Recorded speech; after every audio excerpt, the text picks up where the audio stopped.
बिस्मिल्लाहिर्रहमानिर्रहीम। आज हम डिस्कस कर रहे हैं किसी को कन्फ्लुएंट हाइपरजोमेट्रिक फंक्शन को। बेसिकली कन्फ्लुएंट हाइपरजोमेट्रिक फंक्शन है क्या? कन्फ्लुएंट हाइपरजोमेट्रिक फंक्शन का स्पेशल केस। लास्ट टाइम हमने गास हाइपरजोमेट्रिक फंक्शन को डिस्कस किया था। उसके अंदर दो नोमिनेटर पैरामीटर थे और दो डिनोमिनेटर पैरामीटर थे, सॉरी एक डिनोमिनेटर पैरामीटर था। फिर हमने क्या किया, जनरलाइज्ड हाइपरजोमेट्रिक फंक्शन को डिस्कस किया। उसके अंदर हमारे पास क्या थे, नोमिनेटर पैरामीटर जो थे उनकी जो तादाद थी वो p थी, और जो डिनोमिनेटर पैरामीटर थे उनकी जो तादाद थी वो क्या थी, q थी।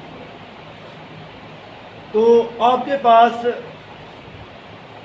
जो कन्फ्लुएंट हाइपरजोमेट्रिक फंक्शन है, बेसिकली आपके पास क्या है जी, स्पेशल केस है गास हाइपरजोमेट्रिक फंक्शन का। तो इसमें हमारे पास क्या है, एक नोमिनेटर पैरामीटर है और एक डिनोमिनेटर पैरामीटर है। जब आप डिस्कस करते हैं कि इसके अंदर नोमिनेटर पैरामीटर क्या है a और डिनोमिनेटर पैरामीटर क्या है b, और हम कह देते हैं कि z हमारे पास क्या है, कोई इंटीजर है, तो उसके बाद जो डिनोमिनेटर पैरामीटर है b, उसके ऊपर हम क्या लगाएंगे, कंडीशन लगाएंगे कि does not equal to zero हो और नेगेटिव नंबर भी नहीं होना चाहिए। अगर ज़ीरो होगा तो something divided by zero is undefined, तो वो वैल्यू आपकी क्या हो जाएगी, अनडिफाइंड हो जाएगी। अगर हम कहते हैं कि वो नेगेटिव नंबर है तो नेगेटिव नंबर का फैक्टोरियल फंक्शन एग्जिस्ट नहीं करता, लिहाजा वो भी अनडिफाइंड में चला जाएगा। अब जब हम इसको डिस्कस कर रहे हैं एज ए स्पेशल केस, तो इसमें अगर हम कहते हैं कि जो नोमिनेटर पैरामीटर a है और b, इन दोनों को हम अगर इक्वल कंसीडर करते हैं तो हमारे पास क्या होगा, एक्सपोनेंशियल फंक्शन आएगा। एक्सपोनेंशियल फंक्शन आप में से कोई बता सकता है क्या है?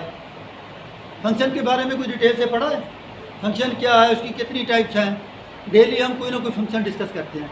कभी हम एक्सपोनेंशियल फंक्शन की बात करते हैं, कभी हम अलजेब्राइक फंक्शन की बात करते हैं, कभी हम कहते हैं कि ये लॉगरिथमिक फंक्शन है उसकी बात करते हैं, और कभी हम यानी कि हमारे पास काफ़ी सारे फंक्शंस हैं। बेसिकली फंक्शन है क्या, अगर आप लोगों से पूछा जाए, उसकी भी डिफरेंट डेफिनेशंस हैं।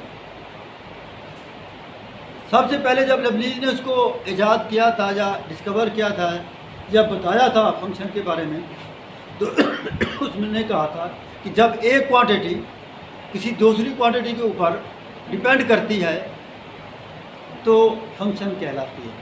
और उसके लिए उसने एग्जांपल क्या दी थी, एक स्क्वायर लिया था और उसने कहा था कि जो एरिया है, जो स्क्वायर है, उसकी साइड के ऊपर डिपेंड करता है, a is equal to x square. उसने उसकी एग्जांपल कोट की थी। और उसके बाद जब आप लोग मैट्रिक में थे तो आपको फंक्शन पढ़ाया जाता था। फंक्शन जब पढ़ाया जाता था तो उसके लिए क्या किया जाता था, दो सेट लिए जाते थे। एक सेट का नाम A रखा जाता था, दूसरे सेट का नाम B। उन दोनों का क्या लेते थे, क्रॉस प्रोडक्ट।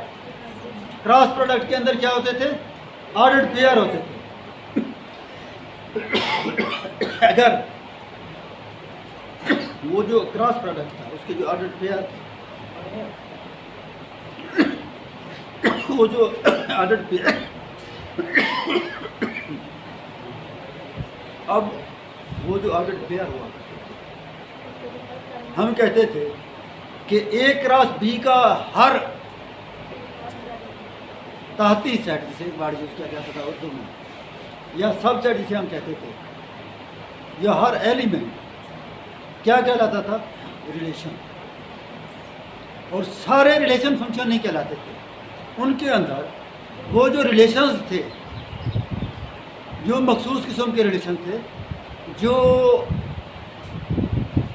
एक उसके लिए उन्होंने फर्दर क्राइटेरिया बनाया था कि सबसे पहले कंडीशन ये थी कि ये एक रिलेशन हो A क्रॉस B में। तब फंक्शन के लिए रिलेशन होना ज़रूरी था, ठीक है। रिलेशन के लिए उर्दू में एक वर्ड यूज़ किया जाता था, राब्त। इन लोग उन्हें उर्दू में पढ़ा है, उसके लिए क्या होता था, ये लिखा होता था कि ये एक राब्ता है A क्रॉस B में। अच्छा, उसके बाद हम क्या लेते थे कि हमारे पास दो सेट थे, एक ए था एक बी था। एक सेट को हम क्या कहते थे कि उसके अंदर जो एलिमेंट थे, यानी कि हमारे पास एक सेट ए है एक सेट बी है। अब उसके बाद एक चीज़ हम डिस्कस करते थे डोमेन और को डोमेन को। सेट ए जो था वो डोमेन का सेट कहलाता था और जो सेट बी है वो क्या कहलाता था, को डोमेन कहलाता था।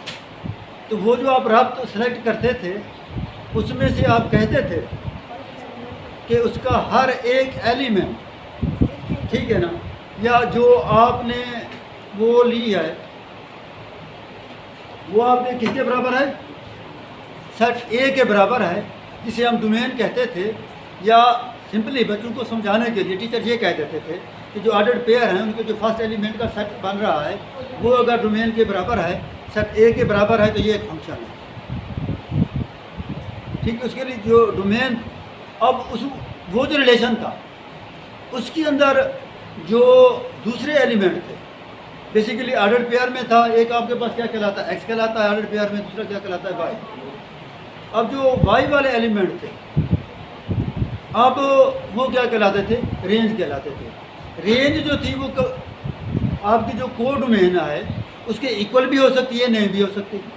और ये एक फ़र्क होता था कि मिसाल के तौर पे अगर हमने कुछ सेट लिए हैं, हमने कहा कि सेट ए के अंदर हमारे पास क्या है जी 1 2 3 3 एलिमेंट हैं, और जो सेट बी है उसके अंदर हमारे पास क्या है जी ए बी सी 3 एलिमेंट हैं। ए बी सी वाला सेट क्या हो गया, को डोमेन हो गया। जब हमने ऑर्डर्ड पेयर लिए, हमने एक उसमें से एक रिलेशन लिया कि वो क्या था 1A 2A 3B, ठीक है, इसकी रेंज क्या बनेगी ए और बी, जबकि को डोमेन क्या थी ए बी सी। तो रेंज और को डोमेन का ये एक डिफरेंस है। अगर आपसे कोई पूछता है कोई एग्जांपल कि भी को डोमेन और रेंज में क्या फ़र्क होता है, तो आप इसी एग्जांपल से उसको डिफाइन कर सकते हैं कि जो रेंज है वो को डोमेन के इक्वल भी हो सकती है, नहीं भी हो सकती है, और कैसे है। तो इस तरीके से हम फंक्शन को डिफाइन करते थे। जब हम बीएससी में थे तो हमारे टीचर कहते थे कि a rule which assign the each element of set A with unique element of set is called function. जब हम आगे बढ़े तो फिर हमें बताया गया कि ये अलजेब्राइक फंक्शन है, ये एक्सपोनेंशियल फंक्शन है, ये फ़लाँ चीज़ है, ये फ़लाँ चीज़ है। तो अब हम आते हैं अपने लेक्चर की तरफ कि कन्फ्लुएंट हाइपर ज्योमेट्रिक हम डिस्कस कर रहे थे। बेसिकली यहाँ पे हम क्या डिस्कस कर रहे हैं, स्पेशल फंक्शन डिस्कस कर रहे हैं।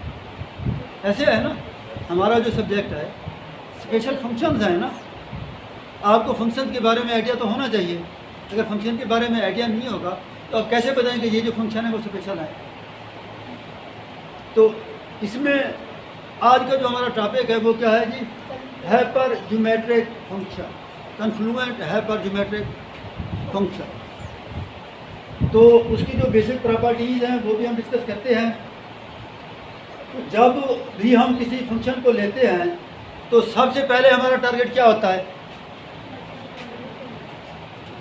सबसे पहले जब भी हम कोई भी फंक्शन लेते हैं तो हम देखते हैं कि ये कन्वर्ज करता है, नहीं करता, या डाइवर्ज करता है। तो उसके लिए हम क्या लगाते हैं, टेस्ट लगाते हैं। तो सबसे जो आसान टेस्ट अक्सर मैं यूज़ करता रहता हूँ उसको हम क्या कहते हैं, रेशो टेस्ट कहते हैं। रेशो टेस्ट बेसिकली आपके पास क्या है, अगर आपके पास कोई समेशन UN है, ठीक है, be a series of positive term, उसके अंदर जो सीरीज़ के अंदर जो टर्म्स हैं वो क्या हैं, पॉजिटिव हैं। तो फिर हम क्या करेंगे, हमारे पास जो स्पेशल फंक्शन के अंदर हम रेशो टेस्ट लगा रहे हैं तो एक रिलेशन हम डिस्कस करते हैं, limit n tend to infinity UN+1। UN हमने कहा था सीरीज है पॉजिटिव टर्म की, with respect to n+1 term हम उसको काउंट कर रहे हैं। डिवाइडेड भी हम क्या कर रहे हैं, UN कर रहे हैं, और उसकी क्या ले रहे हैं, एब्सोल्यूट वैल्यू। आपके जो नोट्स हैं इनके अंदर मिसिंग है, एब्सोल्यूट वैल्यू नहीं है। इज इक्वल टू क्या होता है, L के। जब बच्चे लिख रहे होते हैं बाज़ दफ़ा उनसे टाइपोज की मिस्टेक हो जाती हैं, तो आप अपने नोट्सों के अंदर या अपने हैंड आउट के अंदर UN+1 और UN को एब्सोल्यूट वैल्यू में लिखते हैं। अब बेसिकली L हमारे पास क्या होता है, लेस देन अगर 1 हो तो सीरीज हमारी क्या करती है, कन्वर्ज करती है। अगर ग्रेटर देन 1 हो तो डाइवर्ज करती है, अगर इक्वल टू 1 हो मे और मे नॉट कन्वर्ज। तो ये रेशियो टेस्ट है। अब हम क्या करते हैं कि हमने जो कन्फ्लुएंट हाइपरजोमेट्रिक फंक्शन लिया है उसका हम क्या कर लेते हैं, देख लेते हैं कि भाई रेशियो टेस्ट उसके ऊपर अप्लाई करते हैं। जब हम उसके ऊपर रेशियो टेस्ट अप्लाई करेंगे तो हमारे पास हमने क्या किया कर दिया, हमने सपोज कर दिया कि हमारे पास जो कन्फ्लुएंट हाइपरजोमेट्रिक फंक्शन था उसके अंदर जो सीरीज़ यूज़ हो रही थी उस सीरीज़ को हमने किस चीज़ के बराबर कर दिया, un के, और फिर हमने un+1 की भी सीरीज़ ले ली। अब जब हमने ये दो वैल्यूज़ ले ली हैं तो फिर हमारा नेक्स्ट टारगेट क्या है कि un+1/un इसकी वैल्यू कैलकुलेट करनी है। तो वो भी हम क्या कर सकते हैं कि सिंपल अंदाज से हम कैलकुलेट कर सकते हैं। तो उसको थोड़ा सा सॉल्व करने के लिए स्पेशल फंक्शन के अंदर हमने कुछ रिज़ल्ट यूज़ किए थे। हमारा रिज़ल्ट क्या था कि समेशन an प्लस के जो है वो आपके पास किस चीज़ के बराबर होता है, summation an into a plus n के। और फिर इसके अंदर अगर हम k को 1 ले लेते हैं तो हमारे पास ये जो आप रिज़ल्ट देख रहे हैं ये आ जाएगा। अब हमने क्या करना है कि इस रिज़ल्ट को हमने क्या करना है, वेरीफाई करना है। जब हम इस रिज़ल्ट को क्या करेंगे, वेरीफाई करेंगे, चेक करेंगे, तो हमारे पास क्या आएगा, सिंप्लीफिकेशन के बाद ये रिज़ल्ट आ जाएगा। अब जब ये रिज़ल्ट हमारे पास आ रहा है और इसके ऊपर हम क्या लगाएंगे, लिमिट लगाएंगे।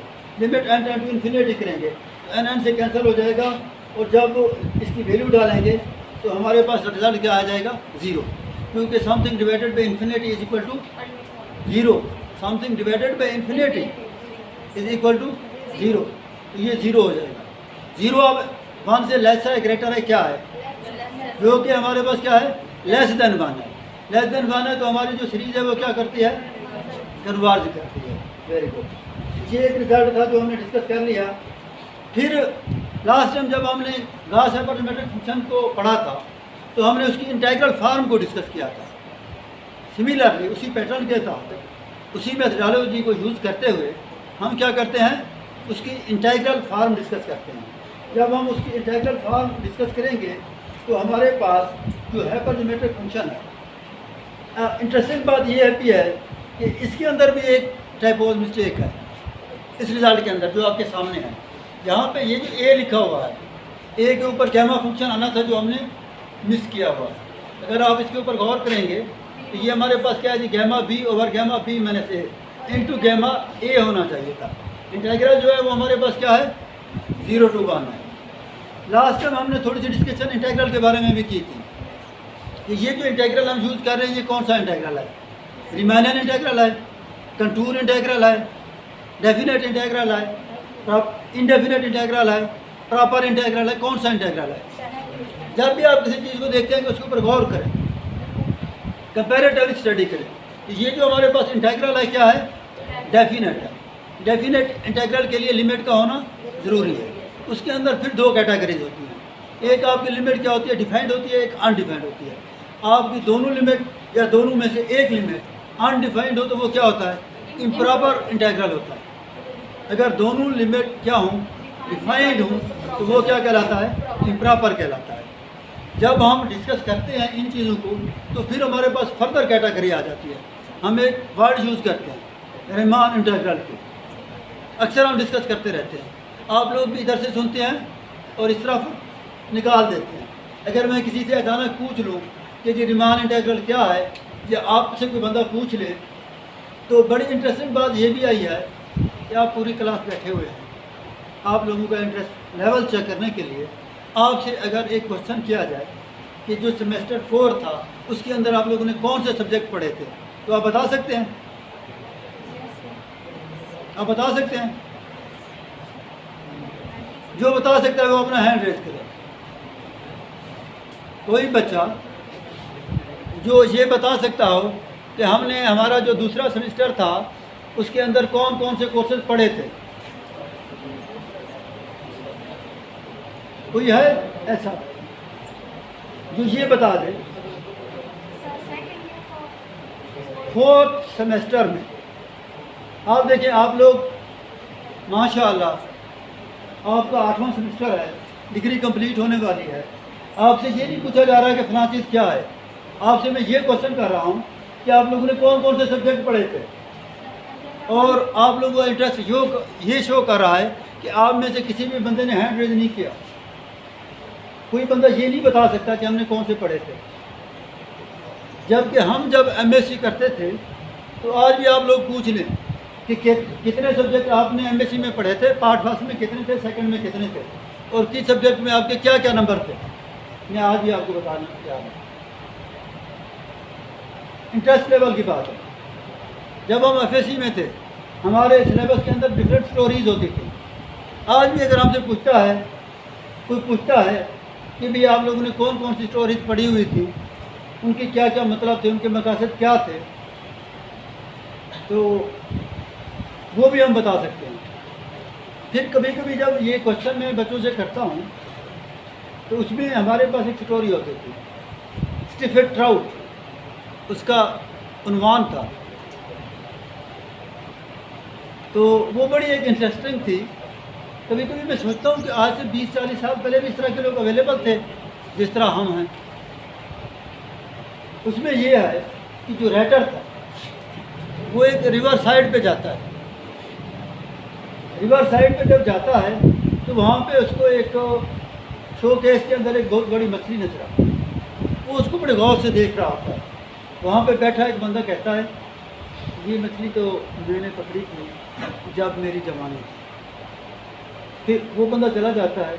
उसके बाद कोई और बंदा आ जाता है तो वो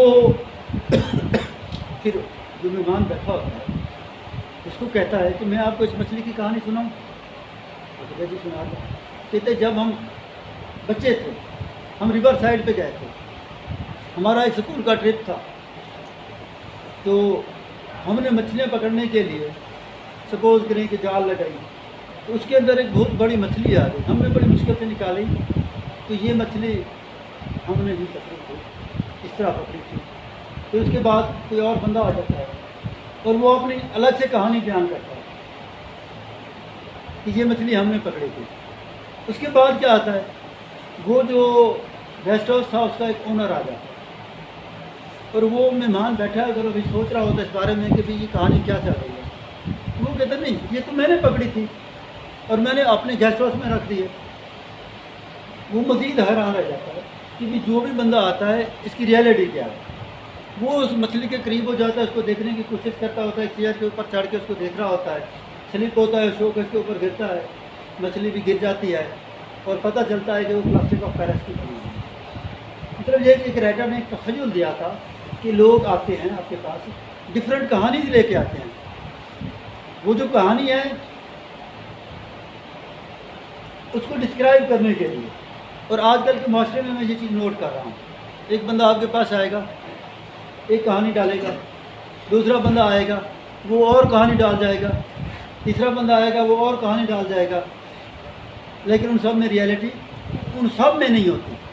तो आजकल हमारे माशरे में ये चीज़ें चल रही हैं। तो आप बच्चे हैं, आप बच्चों को इसलिए समझाते हैं कि आप लोगों ने कुछ न कुछ करना है, तो आपको थोड़ा सा अपने लिए सोचें, अपने फ्यूचर के लिए सोचें, अपने मुस्तकबिल के लिए सोचें।